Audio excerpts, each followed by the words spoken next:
बिस्मिल्लाहिर्रहमानिर्रहीम। अस्सलाम वालेकुम। मैं हूँ आपका भाई अब्बास समदानी और आप देख रहे हैं जाफरिया टीवी। आज का हमारा मौजू गुफ्तगू है रजत क्या है। दोस्तों, हमारे शिया मज़हब का ये एक इब्तदाई अकीदा है कि क़यामत से पहले पाक ख़ानदान अलैहिस्सलाम के दोस्तों और दुश्मनों को ज़िंदा किया जाएगा और इन्हें इस दुनिया में अमाल के मुताबिक जज़ा या सज़ा का जायका चखाया जाएगा।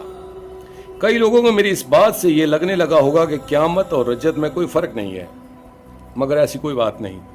क़यामत और रजत में ये फ़र्क है कि क़यामत में बिला इम्तियाज़ मज़हब व मिल्लत सारे आलम इंसान को कब्रों से निकाला जाएगा। इन्हें ज़िंदा करके सारी इंसानियत को इसी हैयत असलिया में मुतजस्सम करके दरबार आदल में खड़ा किया जाएगा।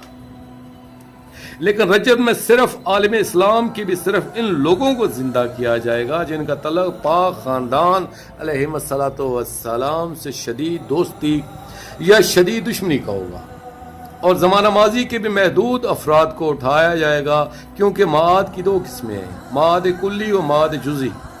इस माद जुज़ी में हर उम्मत में से महदूद लोग उठाए जाएंगे, गोया ये अल्लाह जल्ले जलालहू का स्पेशल कोर्ट होगा। और माद कुल्ली क़यामत है।